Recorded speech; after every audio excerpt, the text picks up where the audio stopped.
안녕하세요. 한성대학교 이용혜 교수님과 함께 인공지능과 드론을 활용한 지능형 사물 인터넷 수업 공동 강의를 맡고 있는 유승호라고 합니다. 저는 이제 국립부경대학교 컴퓨터 인공지능학과에 소속되어 있습니다. 그래서 제 파트에서는 이제 사물 인터넷 데이터 수집, 그 다음에 관리를 위해서 드론을 운용하는 기술이랑 관리하는 기술을 이제 간단하게 다뤄볼 건데요.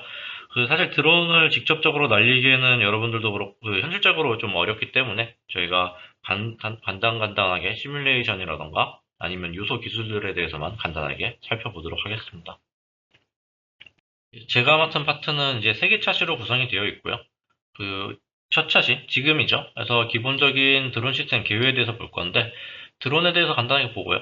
그 다음에 드론을 활용하는 사례들에 대해서 같이 살펴볼 겁니다. 그리고 그 활용 사례를 그냥 표면적인 것만 보는 게 아니라 여기서 드론이 뭐 데이터를 어떻게 보내고 어떻게 받고 이런 것들에 대해서 간단하게 볼 예정이에요. 그 다음에 이제 IoT 시스템에서도 드론을 활용할 수가 있는데 그거를 어떻게 활용을 하는지 예시를 들어가지고 이제 살펴보도록 하겠습니다. 그리고 2차시, 3차시는 좀 더 자세하게 각각 차시마다 설명을 드리긴 할 텐데 여기서도 간단하게 보겠습니다. 그래서 아까 말씀드렸듯이 여러분들도 그렇고 저도 그렇고 드론을 직접 날려보기가 좀 힘들다 보니까 드론 시뮬레이션을 쓸 거예요. 시뮬레이션으로 여러분들이 드론 그 시뮬레이션 환경을 불러와가지고 비행을 하는 걸 확인을 해볼 건데 그 시뮬레이션을 위한 시뮬레이터로서 가제보라는 시뮬레이터를 활용을 할 거고요. 그 다음에 3차 시에는 이제 여러분들이 만약에 이제 IoT 시스템에 IoT 장비들이 저기 노지 같은데, 밭 같은데, 산 같은데 좀 이곳저곳에 뿌려져 있다고 가정을 합시다. 그러면 드론들이 그 위치를 방문을 해가지고 이제 IoT 장비들이랑 통신을 해야 될 수도 있는데 그때 이제 어떻게 방문을 할 건지 그거에 대해서 간단하게 어떻게 보면 여러분들이 직접 할 수도 있지만 이거를 자동으로 만들어주는 장치가 있거든요. 툴 같은 게 있거든요. 그래서 그 툴이 오알툴즈라고 해서 있는데 그 오알툴즈를 활용해가지고 경로를 뽑아내는 뭐 기본적인 위치 데이터, 거리 데이터를 가지고 경로를 산출해내는 예시를 한번 볼 예정입니다. 그래서 이제 기본적인 드론 시스템에 대해서 볼 건데요. 그 드론이랑 활용 사례를 보도록 하겠습니다. 그래서 드론의 정의부터 일단 보겠습니다. 그래서 일반적으로 UAV, MAV라고 해가지고 Unmanned Aerial Vehicle 혹은 Micro Aerial Vehicle이라고 불립니다. 그래서 미 국방부의 정의를 한번 보자면은 뭐 동력을 갖추고 있지만 조종사가 탑승하지 않아요. 무인기라는 얘기죠. 그 다음에 뭐 항공역학을 이용해서 기체의 양력을 얻고 비행을 한다는 얘기고요. 자율적인 비행도 가능하고 원격 조정도 가능하고 뭐 폐기도 쉽고 회수도 쉽고 뭐 이거는 아마 미국 국방부의 정의이기 때문에 일반적인 전투기, 유인기 대비해가지고 이렇게 쉽다고 얘기를 하는 것 같습니다. 그 다음에 살상, 비살상 장비를 탑재할 수 있는 항공기라고 정의를 하고 있어요. 그래서 이제 보시면은 그 미국 국방부의 정의에 따르면 여러분들 여기 오른쪽에 있는 모든 드론들이 어떻게 보면은 다 무인기 드론 이렇게 얘기를 할 수 있는 거죠. 그래서 오른쪽에 사진을 보시면 얘는 이제 사진 촬영용 그 DJI사의 드론이고요. 얘는 이제 미군에서 운영하고 있는 무인 그 리퍼 정찰기 무인기라고 보시면 될 것 같고요.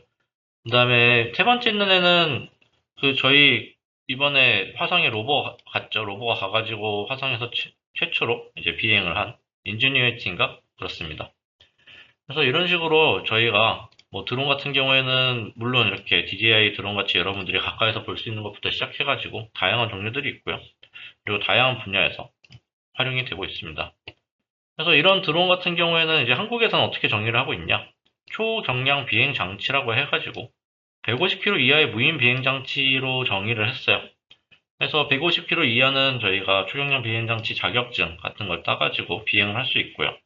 그 다음에 2kg 미만 같은 경우에는 여러분들이 인터넷에서 그 초경량 비행장치 4급 자격증을 딸 수가 있어요.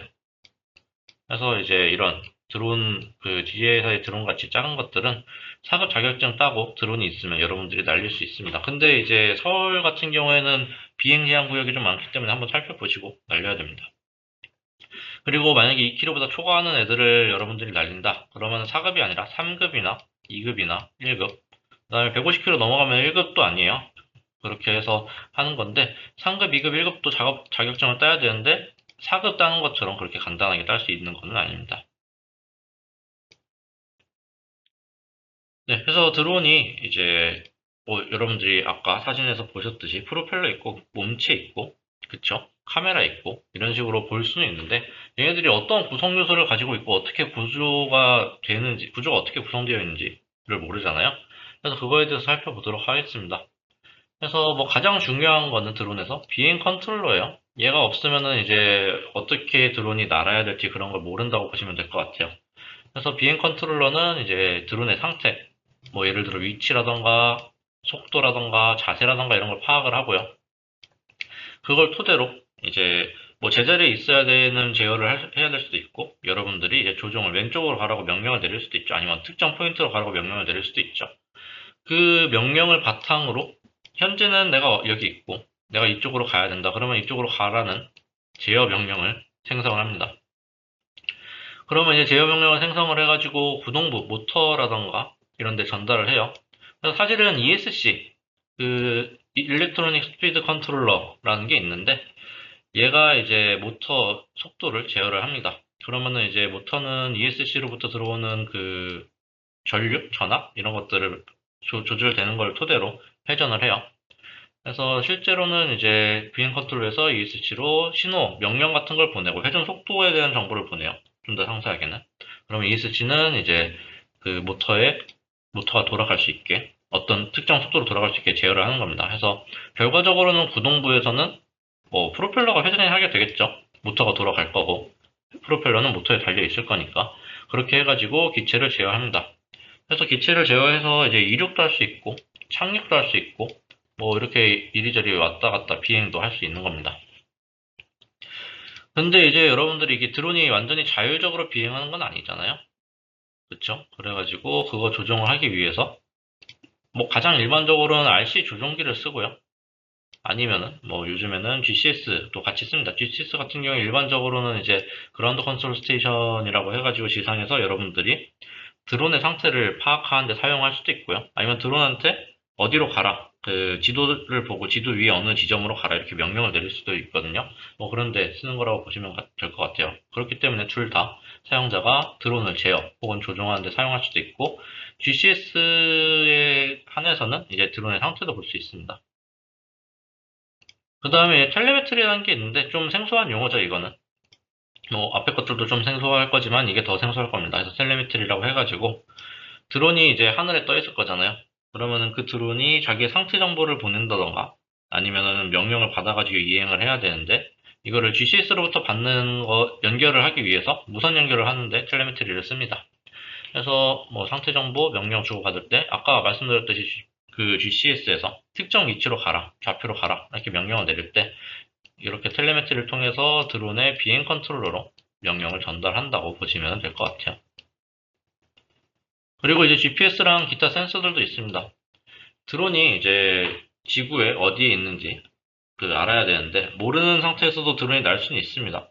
근데 GPS 연결이 없으면 드론이 날고 있는데 바람이 불어요. 그러면은 바람 부는 대로 이리 흔들리고 저리 흔들리고 그렇게 되거든요. 근데 GPS가 있으면 내가 지구상에 어느 좌표에 있는지 알 수 있으니까 만약에 바람이 불어가지고 밀린다고 하더라도 밀리는 걸 알 수 있고 그렇기 때문에 좀 더 원래 있던 위치로 돌아갈 수 있고 그런 기능들이 있습니다. 기타 센서들도 있는데 여기부터는 좀 그 오른쪽에 있는 그림 보고 할게요. 그래서 기타 센서가 여기 라이다라는 게 있고 그 다음에 아까 봤던 GPS 있고 카메라 이렇게 있는데 카메라 같은 경우에는 이제 앞에 촬영을 해가지고 뭐 장애물이 있는지 파악을 할 수도 있고요. 그다음에 라이다 같은 경우에 얘는 이제 여러분들 일반적인 자율주행차에 달리는 라이다랑은 다르게 얘는 그냥 한 방향으로만 빛을 쏴가지고요. 그게 반사돼서 오는 거리를 측정해서 보통은 이제 드론의 밑바닥에 달아가지고 그 드론이 지상으로부터 몇 미터 떨어져 있는지 측정하는 데 사용을 합니다. 그래서 이제 여기 왼쪽에 있는 그 제가 이렇게 표시해 놓은 주요 부품들은 봤는데 얘네들이 오른쪽 그림에서 어디에 해당되는지 모르죠.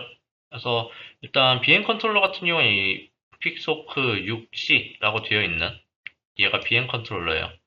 얘 안에 여러분들의 스마트폰에 들어가 있는 거와 비슷한 그 IMU 구축 센서가 들어가 있어요.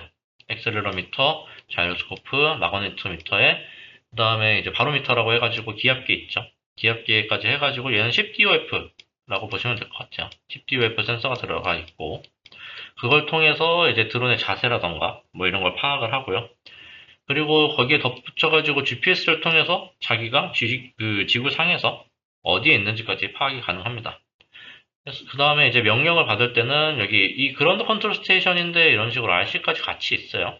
그래서 이런 식으로 여기서 RC로 조정을 하던 여기에 저희가 좀 더 자세하게 보시면 다시 할게요. 여기 보시면은 이제 픽서크 있고 RC 컨트롤러가 있어가지고 GPS도 있다고 말씀드렸죠. 그래서 여기에 뭐 10DOF 센서 들어가 있다고 말씀을 드렸는데 저희가 이렇게 조정을 할 때 명령을 보내야 되잖아요. 그래서 텔레메트리 보시면은 이제 여기 텔레메트리 라디오라고 해가지고 이렇게 무선으로 전송이 되고요.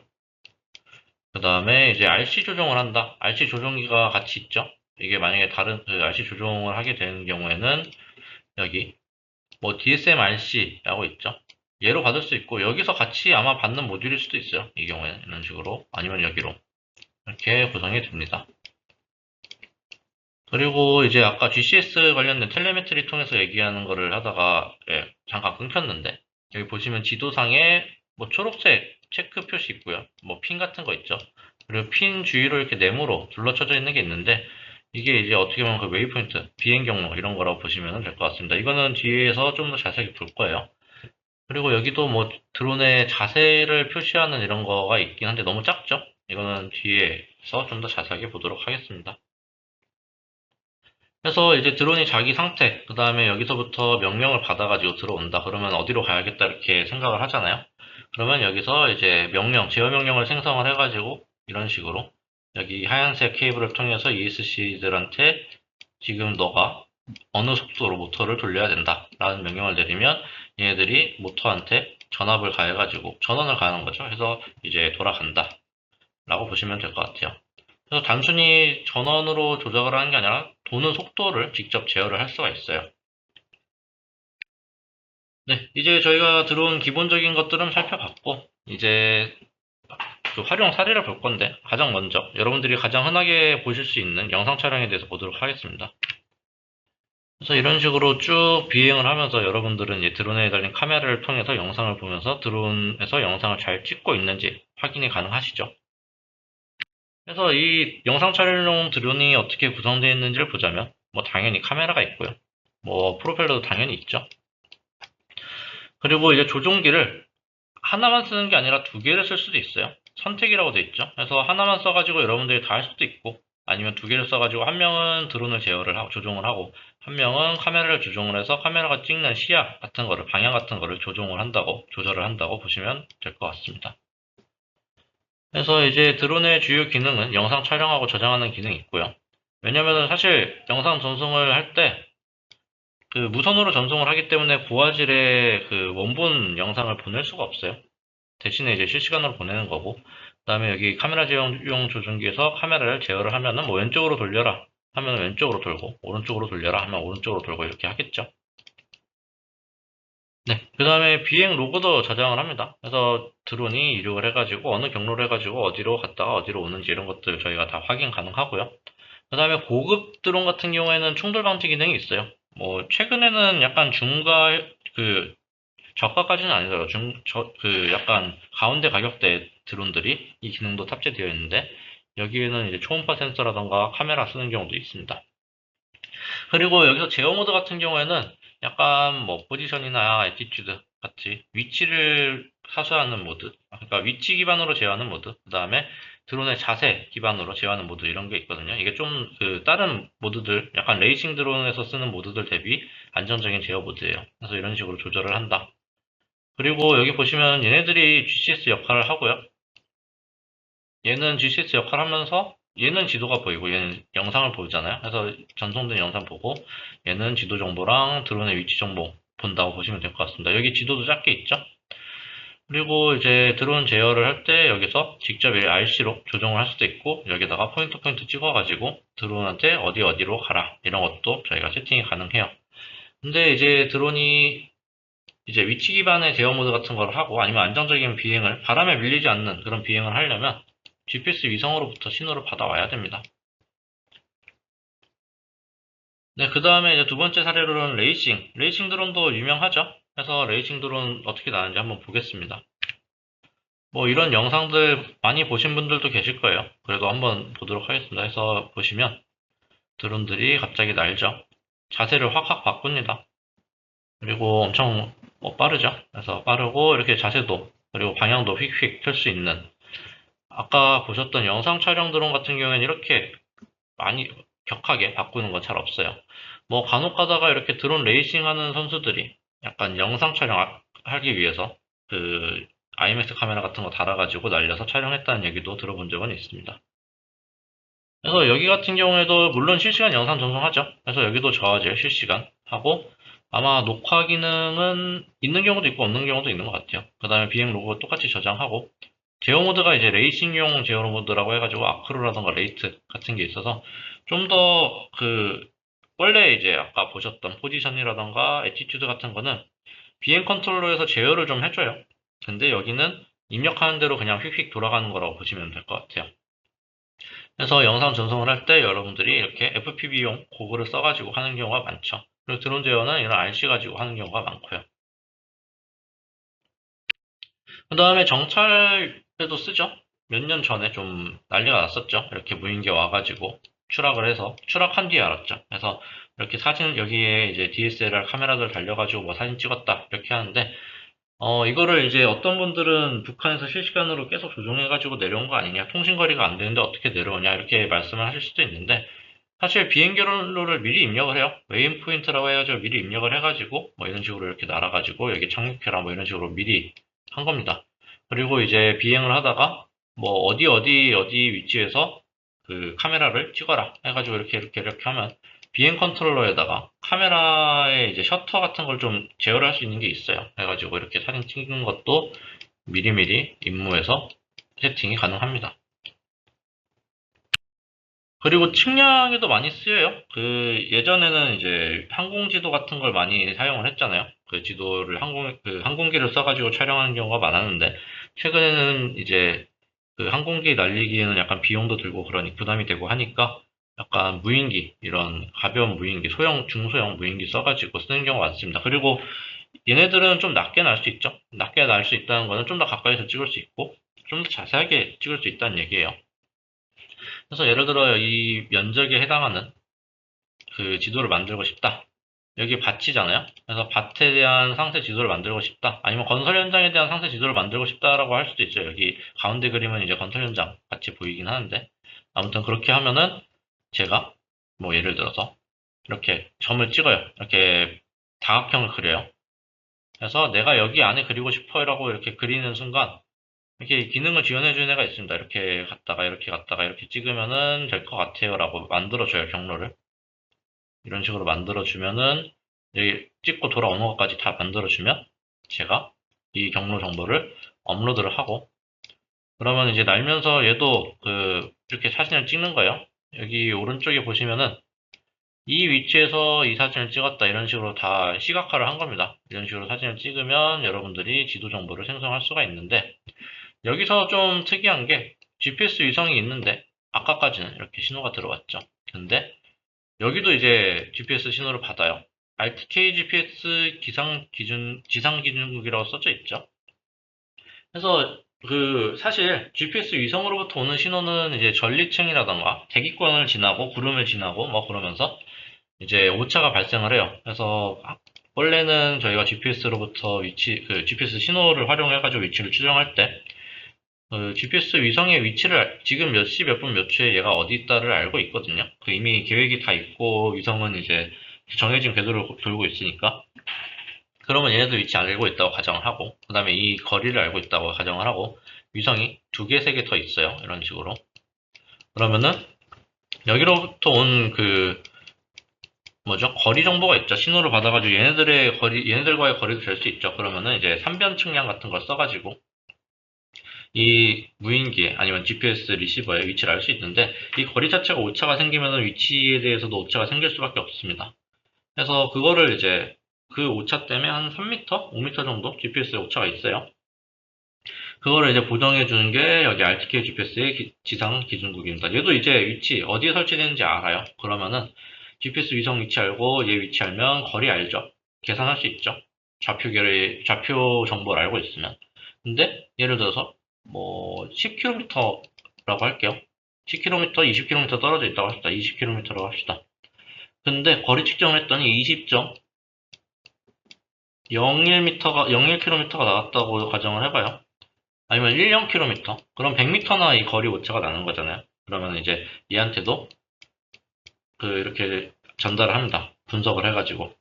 야, 이 GPS 위성으로부터 온 거리에서 100m 정도 빼야 정확할 것 같아. 이런 식으로 고정 정보를 보내면, 뭐, 조금 더 자세하게는 다를 거예요. 아무튼, 이런 식으로 해가지고 하면 얘가 거리 정보를 좀 더 자세하게 알 수 있고, 그렇게 해서 RTK GPS 기법을 써가지고 하면은, 오차 정보가 한 5cm, 10cm의 언더로 줄어든다고 보시면 될 것 같습니다. 해서 매우 정확하고요. 그걸 통해서 여러분들이 이제 여기 가장 오른쪽에 보시는 것 같이 좀 정밀한 지도 혹은 3D 지도까지 만들 수가 있습니다. 그 다음에 또 다른 사례는 드론쇼가 있죠. 드론쇼 같은 경우에는 이제 영상을 좀 보고 말씀을 드릴게요. 보시면 이렇게 지상에서 반짝반짝반짝 하면서 드론 기체도 있고, 드론 기체 밑에 이제 빛을 발하는 약간 LED 같은 게 있죠. 해가지고 이제 이런 식으로 해서 편대를 이뤄가지고, 대형을 이뤄가지고, 뭐 이런 모양 저런 모양 보여주면서 사람들이 보면서 즐길 수 있게 이렇게 만들어주죠. 여기도 좀 이따 말씀드릴 건데, 그 드론들끼리 매우 밀집해서 비행을 하기 때문에 충돌 가능성이 있잖아요. 그리고 특히나 아까 말씀드렸듯이, GPS 오차가 한 3m, 5m 될 수 있다고 말씀을 드렸는데, 그렇게 되면 얘네들끼리 충돌할 가능성이 높아지죠. 그걸 줄이기 위해서 얘네들도 이제 RTK GPS를 활용한다고 보시면 될 것 같습니다. 그래서 이런 식으로 계속 하죠.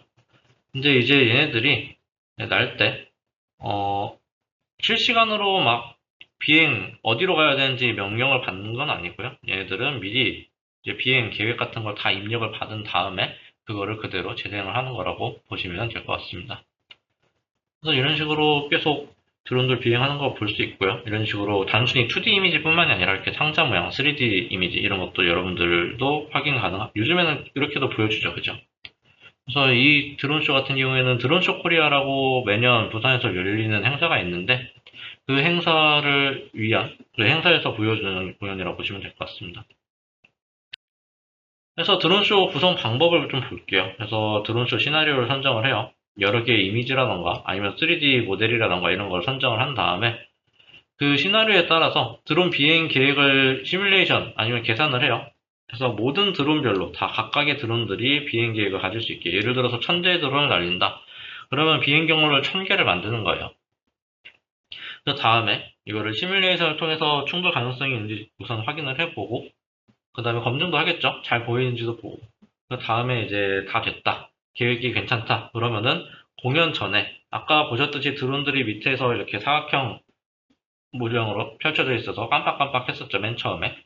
그때 이제 그 전에죠. 그 전에 모든 드론의 비행 계획 업로드를 합니다. 여기서 이제 단순히 비행 계획만 하는 게 아니라 그 어떤 색깔의 LED를 켤 건지 아니면 LED를 아예 끌 건지 이런 것들도 다 결정을 한다고 보시면 될 것 같아요. 그래서 각 드론에 맞는 비행 계획을 업로드를 하고요. 그 다음에 업로드가 됐다. 그러면 이제 공연 수행해가지고 드론 상태를 모니터링을 합니다. 근데 이제 비행을 할 때, 공연을 수행할 때 드론들이 모두 다 항상 정상적으로 날 거라는 보장이 없잖아요. 그렇기 때문에 이상이 생긴 드론이 있으면 당연히 어떻게 보면 좀 긴급하게 빼내야 됩니다. 그죠? 잘못하면 사람들 위에 떨어질 수도 있잖아요.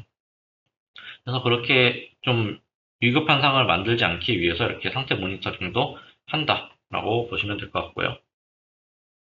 그래서 일단은 계획 제작을 먼저 보겠습니다. 그래서 이런 식으로 3D 뷰어 같은 걸 통해서 계획을 세워가면서 확인을 해요. 이런 식으로 사슴이 걸어가고 사슴이 됐다가 보 모양이 됐다가 뭐 이런 것들. 사슴 코는 루돌프인가 보네요. 빨갛죠? 이런 식으로 세팅을 해가지고 확인이 가능합니다. 그래서 계획을 제작한 다음에는 이런 식으로 시뮬레이터에서 확인을 해봐요.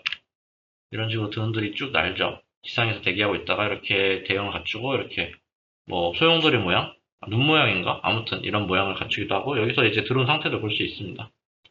그래서 트리 모양도 볼 수 있고, 그죠? 그리고 이 상태에서도 뭐 고도라던가 이런 것들 다 볼 수 있고 사슴 아까 봤던 것도 나오죠. 그래서 이런 식으로 확인이 가능합니다. 그래서 시뮬레이션까지 확인을 해가지고 아 이제 괜찮다 싶으면은 이렇게 공연 장소에 가가지고 드론들을 배치를 하고 격자 모양으로 이제 잘 배치를 했죠. 서로 이륙할 때 영향 덜 받게 하기 위해서. 그래서 보시면 미리 다 확인을 해요. 지상 확인하고 계획을 이제 댄스 항목 선택을 했네요. 그래서 업로드 패스 해가지고 업로드 물어보죠. 체크하니까 여기 보시면 쭉 업로드 됐다고 뜨죠.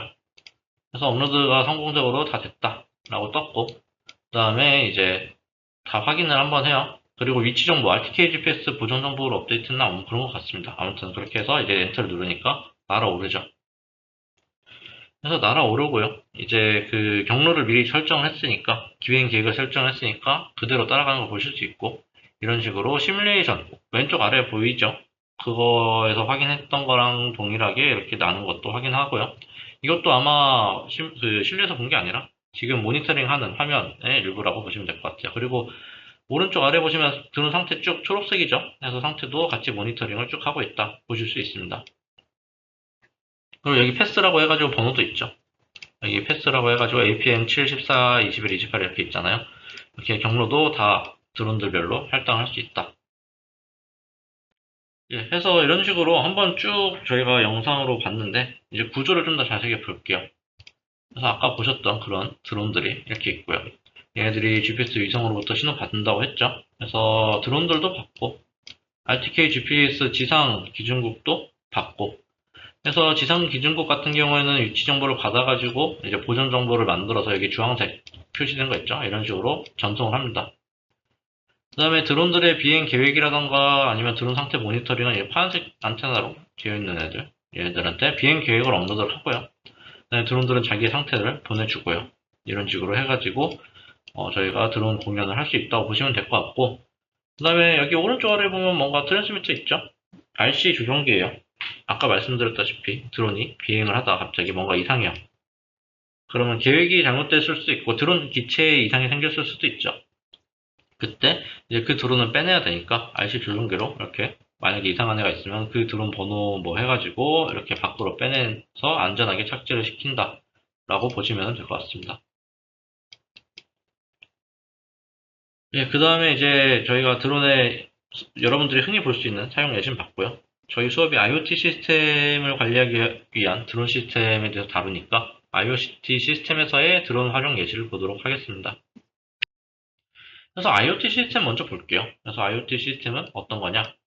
인터넷을 통해서 데이터를 다른 기기나 시스템이랑 연결 혹은 교환할 목적으로 센서, 소프트웨어, 기타 기술을 내장한 물리적 객체 사물의 네트워크를 의미를 한다고 보시면 될 것 같고요. 이거는 오라클의 정의예요. 그리고 이 사물 인터넷 같은 경우에는 크게 3개의 계층으로 구성될 수가 있어요. 인지 계층, 네트워크 계층, 응용 계층이라고 해가지고 여기 오른쪽 그림 맨 아래에 인지 계층이고요. 그 다음에 네트워크 계층, 그 위에 응용 계층 이렇게 있습니다. 해가지고 인지 계층 같은 경우는 여러 장치, 센서들 같은 게 있어가지고 환경으로부터 데이터를 수집을 해요. 그럼으로써 환경을 이제 안다는 컨셉인 거죠. 그 다음에 이제 이 데이터를 수집을 할 때 얘네들 장치들이 보내야 되잖아요. 그죠? 어딘가로 보내야 돼요. 그래서 분석을 하고 그 상황을 판단을 해야 돼요. 그걸 도와주는 게 이제 네트워크 계층입니다. 그래서 뭐 와이파이, AP, BS가 이제 베이스 스테이션이라고 해가지고 이동통신 기지국입니다. 그래서 매크로 BS, 스몰 BS, 뭐 블루투스, IoT 게이트웨이, 지그비 이런 것들을 활용을 해가지고 장치들이랑 통신을 해서 이제 올려요. 인터넷을 통해서 응용 계층으로 전송을 합니다. 그래서 응용 계층 같은 경우에는 수집된 데이터를 처리하고 분석을 해가지고 상황에 알맞은 애플리케이션 및 서비스를 제공을 하는데 뭐 예를 들어서 그 농업이다. 그러면은 그 예를 들어 토양 그 뭐죠 수분 센서 같은 게 있으면 이제 땅이 말랐는 가물음이 드는지 아니면 땅에 수분이 충분한지 이런 것도 센서를 통해서 알 수도 있고요. 아니면 온도, 습도 이런 거 파악해가지고 더우면은 이제 가림막을 자동으로 쳐줄 수도 있고 습도가 낮다 그러면 물 뿌려줄 수도 있고 그렇게 구성이 가능하죠.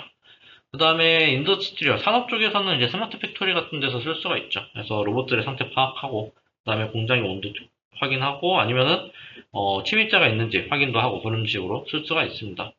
그래서 센서라고 해가지고 좀 기초적인 것들만 쓰는 게 아니고요. 이런 식으로 카메라 같은 것도 씁니다. 근데 이제 여러분들이 그 이동통신망이 잘 구축되어 있지 않거나 아니면 외진 그 들판이나 산 같은 데에 인터넷 그 사물 인터넷 장치들이 설치가 되어 있으면 통신을 못할 수도 있잖아요. 그때는 이제 드론을 사용을 해가지고 연결성, 네트워크 기능 같은 걸 제공할 수가 있는데 여기 오른쪽 그림에 보이시는 A랑 B로 표시되어 있는 두 가지 방법을 사용할 수 있습니다. A 방법 같은 경우에는 드론들을 이렇게 하나, 둘, 셋, 넷 그 센서랑 액추에이터 혹은 센서랑 여기 아까 그 응용 계층으로 보내기 위해서 이렇게 배치를 해가지고 데이터를 센서 입장에서는 얘한테만 보내고요. 그러면 이 드론이 이 드론한테 전달하고 이 드론이 이렇게 응용 계층에 아니면 인터넷에 전달을 하거나 아니면 액추에이터한테 이렇게 전달을 하는 것도 가능합니다. 두 번째는 드론이 날아서 와요. 그 뭔가 자기 기지에서 날아서 와가지고 여기 와가지고 센서랑 가깝게 해가지고 이제 통신이 되면 여기에서 이제 센서로부터 데이터를 넘겨받은 다음에 그 데이터를 릴레이하는 게 아니라 직접 들고 가요. 이렇게 뭐 응용 계층 아니면 자기 기지하러 가던가 아니면은 액추에이터로 가가지고 그 수집한 데이터 정보를 제공을 해가지고 액추에이터가 상황에 걸맞은 동작을 하게 할 수도 있고요. 아니면 응용 계층이 이제 센서가 수집한 데이터를 바탕으로 지금 그 센서가 설치된 현장이 어떻게 돌아가고 있는지 아니면 어떤 상태인지 그런 것들을 파악할 수 있게 도와준다고 보시면 될 것 같아요. 그래서 이 A랑 B 두 가지 방법 중에 뭐 딱 이게 정답이다 하는 건 없어요. 그렇다고 하더라도 여러분들이 상황에 따라 적절한 방식을 선택할 수 있는데 아까 말씀드렸듯이 외진 산이라던가 아니면은 그 좀 외딴 곳에 있는 들판이라던가 그런 데에 설치되어 있는 IoT 장치들로부터 데이터를 모은다던가 아니면 넓은 범위에 이제 약간 성기게 퍼져 있는 경우에는 그 위치에다가 A와 같이 드론들을 파견을 해가지고 그 멀티홈 네트워크를 구성하면은 드론도 많이 필요할 수도 있고요. 그렇기 때문에 드론들이 직접 오가는 방식이 좀 더 적합하다라고 보시면 될 것 같아요. 그래서 여기는 이제 통신 전달을 하려면 막 전달해야 되잖아요. 근데 여기는 와가지고 여기서 통신하고 이런 식으로 해가지고 통신에 소요되는 전력 소모도 그 줄일 수 있다라고 보시면 될 것 같아요. 네, 그렇고 그 다음에 IoT 시스템에서 드론 사용하는 예시를 좀 보자면 뭐 두 가지만 볼게요. 그래서 산불 감시, 농작물 관리가 있는데 산불 감시 같은 경우는 이제 아래에 있는 링크에서도 보실 수 있는데 좀 자세하게 보실 수 있는데 이런 식으로 이제 산, 들판 같은데 있고 여기 초록색이면은 뭐 나무가 있는데요. 그 다음에 빨간색, 주황색, 노란색이면은 이제 불이 났다고 감지를 하는 겁니다. 그래서 드론들이 비행을 하면서 이제 이런 식으로 카메라로 찍어요. 이 부채꼴 모양으로. 그래서 화재가 발견이 됐다. 그럼 이렇게 표시를 하고 화재가 난 대로 쭉 모여요. 그 페트롤 하던 드론들이. 그래서 이런 식으로 쭉 그 화재가 난 부분들을 둘러싸가지고 화재가 어디로 번지진 않는지, 지금 화재가 어떻게 상황이 어떻게 화재 현장의 상황이 어떻게 되는지 이런 것들을 파악할 수 있게 한다고 보시면 될 것 같고요. 농작물 관리 같은 경우에는 그 이런 식으로 농경지 정보 사진을 찍어가지고 그 흙이 말랐는지 아니면 수분이 충분한지 이런 것들을 판단을 할 수가 있고요. 아니면은 이제 예를 들어 이런 식으로 식물들을 저희가 파종을 했는데 얘네들이 잘 자라고 있는지 아니면 좀 성기게 뿌려졌는지 아니면 자라다가 그 좀 약간 잘 안 자라고 있는지 이런 것들을 확인을 하실 수가 있습니다. 그리고 그 예를 들어서 만약에 흙이 말랐어요. 그러면 흙이 여기 말랐다고 칩시다. 그러면 이제 드론을 파견을 해가지고 여기다가 물을 댈 수도 있고요. 여기 같은 경우에도 이제 물 줘가지고 좀 더 잘 자라게 도와줄 수도 있고 파종도 해주는 드론도 있고요. 그다음에 농약 살포는 여러분들 많이 그 뉴스나 TV 같은 데서 보셨을 겁니다. 이런 식으로 여러분들이 활용 가능합니다. 그래서 이제 지금까지 이제 저희 드론에 대해서 봤고요. 드론의 이제 활용 사례들 봤고, IoT 시스템에서의 드론의 역할, 그 다음에 적용 예시 같은 걸 봤습니다. 그래서 지금까지 강의 들으시느라 고생 많으셨고요. 질문 있으시면은 이제 이 메일 주소로 질문 보내주셔도 되시고, 그 다음에 다음 시간에 뵙겠습니다. 감사합니다.